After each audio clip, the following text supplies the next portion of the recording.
Vamos então na sequência, né, do nosso estudo, da nossa lição desta semana, a exaltação do domingo. Agora nós vamos estudar a lição de número 6. Lição de número 6 vai rezar as perguntas de forma assim: de que maneira o primeiro dia da semana, o dia do sol, para os pagãos, alcançou posição de honra no mundo cristão? Então a pergunta de respeito ao primeiro dia da semana, e é chamado dia do sol, né? Então como ele alcançou a posição e honra no mundo cristão. Aqui na Pena Inspirada, no Conflito do Século, Mauad diz assim, 574: editos reais, concílios gerais e ordenanças eclesiásticas, apoiada pelo poder secular, foram os passos porque a festividade pagã alcançou posição de honra no mundo cristão. Então, como alcançou o primeiro dia da semana? Através de concílio, né? Editos gerais, ordenanças, reuniões eclesiásticas, né? Que levaram, né? Foi apoiado, né? por todos esses concílios gerais, essas ordenanças eclesiásticas, formado pelo clero papal, que foram os passos, né? Que alcançou o primeiro dia da semana, foi colocado como dia de honra. A segunda pergunta, irmãos, diz assim: em que ano e por que foi feita a primeira imposição da guarda do domingo na cristandade? Então, em que ano? Como aconteceu? Quem foi esse personagem da história, né? Então nós sabemos que, diz a Pena Inspirada, né, a primeira medida de ordem pública impondo a observância do domingo foi a lei feita por Constantino em 321. Então foi essa data, foi este imperador romano que elaborou, ele fez esse dito.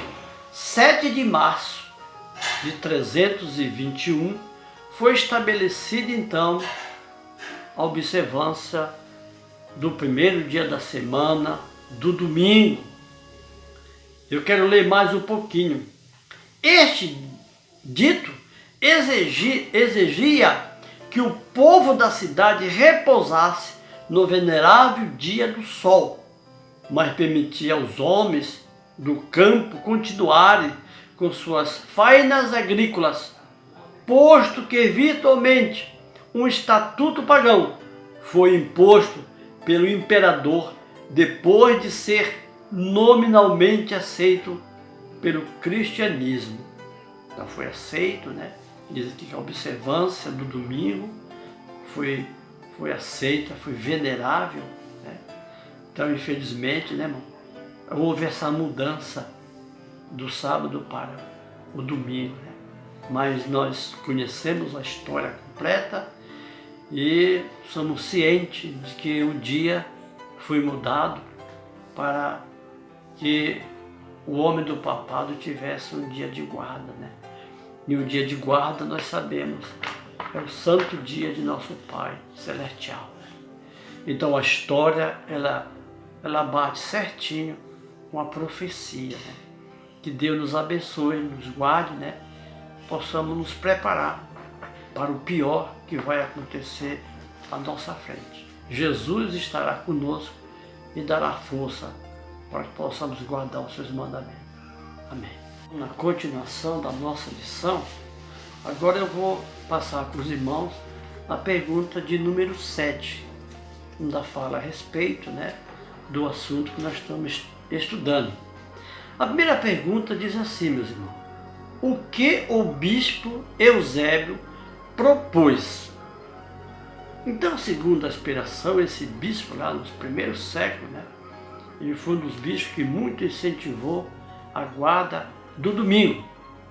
Diz aqui: Eusébio, bispo que procurava a favor dos príncipes, era amigo íntimo e adulador de Constantino, propôs a alegação de que Cristo transferira o sábado para o domingo. Que mentira descabida! Esse bispo aqui, irmão, foi lá no princípio, lá no segundo ao terceiro século, né? Diz que ele adulava Constantino, ele almejava que houvesse essa mudança, né, do sábado para o domingo, né? Outra pergunta diz aqui: de que maneira ele, Eusébio, reconheceu sua falsidade? Era ciente de que o dia de guarda não é o domingo, é o sábado. O próprio Eusébio inadvertidamente reconheceu sua falsidade. Indica os verdadeiros autores da mudança. Todas as coisas, diz ele, que se deveriam fazer no sábado, nós o transferimos para o dia do Senhor. Ele próprio reconheceu a sua falsidade, né? Fazendo a mudança na lei sagrada do nosso Pai Celestial. A segunda pergunta nos reza assim: de que modo continuaram na obra de exaltação do domingo?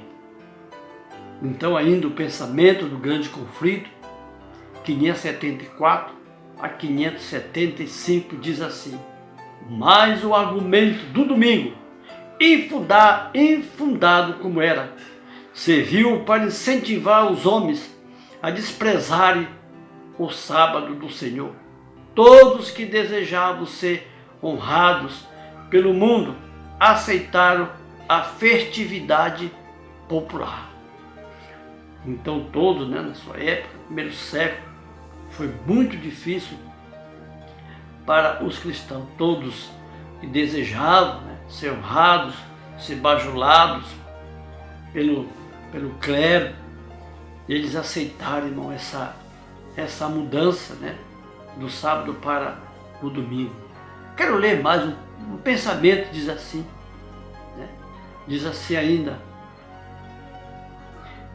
com o firme estabelecimento do papado, a obra de exaltação do domingo continuou. Durante algum tempo, o povo se ocupou com os trabalhos agrícolas fora das horas do culto, e o sétimo dia, o sábado, continua a ser considerado como dia de repouso. Lento e seguramente, porém, se foi efetuando a mudança. Aos que se achavam em cargos sagrados era vedado proceder no domingo o julgamento em qualquer questão civil. Logo depois, ordenava-se a todas as pessoas de qualquer classe abster-se do trabalho usual, sob pena de multa aos livres e açoite no caso de serem servos. Mais tarde foi decretado que os ricos fossem punidos com a perda da metade de seus bens. E finalmente, que se obstinasse fosse escravizado. As classes inferiores deveriam sofrer banimento perpétuo. Que sofrimento, né? Que sofrimento houve a mudança do sétimo dia do sábado para o Senhor. Todo mundo sofreu, irmão. Todos, o pobre, os ricos, né? Diz aqui, eles eram açoitados, eles eram de forma escravizados, eles eram lesados, né? Eles perdiam todos os bens que tinham, né? Então lentamente, né, foi essa mudança, né? Mas foi muito sofrimento. Deus nos ajude, nos dê a sua graça, irmão, para quando chegar a nossa hora, né, nossa decisão, quando a besta do Apocalipse 13, né, que foi curada sua ferida, se voltar novamente com relação ao sábado, nosso Pai Celestial, Que Deus nos dê firmeza, que Deus nos dê força, que possamos, se for possível, perder a nossa vida, mas não desonrar o santo dia de nosso Pai Celestial. Como muitos perderam a sua vida, mas receberão o galardão da vida eterna.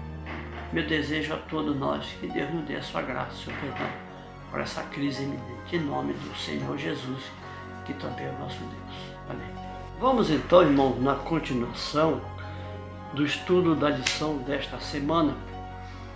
Vamos agora ver a 8ª pergunta, que nos fala o seguinte: também ao que se recorreu. Então, eles usavam todos os meios, todos os recursos, para ter a guarda do domingo. Deu um pensamento aqui no Conflito do século 575, diz assim a Pedro inspirado: recorreu-se também aos milagres. Entre outros prodígios, foi referido que, estando o lavrador, um dia de domingo, a limpar o arado com ferro, para em seguida lavrar o campo, o ferro cravou-se-lhe firmemente na mão, e durante 2 anos ele o carregou consigo, para a sua grande dor e vergonha. Que situação, Então eles recorriam a toda mentira. Como é que uma pessoa vai ficar com ferro cravado na mão, firmemente durante todo esse tempo? 2 anos. E no domingo ele recebeu um milagre, recebeu uma cura. Isso é uma mentira, irmão. Outro recurso, vamos ler. O que foi rogado às autoridades seculares e que decisões foram tomadas em um sínodo em Roma. Sínodo é uma reunião, é união, é um ajuntamento de padres, de gentes assim, para fazer propostas com relação a um objetivo e um propósito. E esse aqui era a guarda do domingo. Aqui a Pena Inspirada diz assim, Conflito do século, bem baixo, 575, um sínodo realizado em Roma. Todas as decisões anteriores foram reafirmadas com maior força e solenidade. Foram também incorporadas a leis eclesiásticas impostas pelas autoridades civis, através de quase toda a cristandade. Então fizeram leis nessas reuniões. Que tipo de lei foram feitas? Qual era a finalidade? Diz aqui, mostrava-se insuficientes os decretos dos concílios.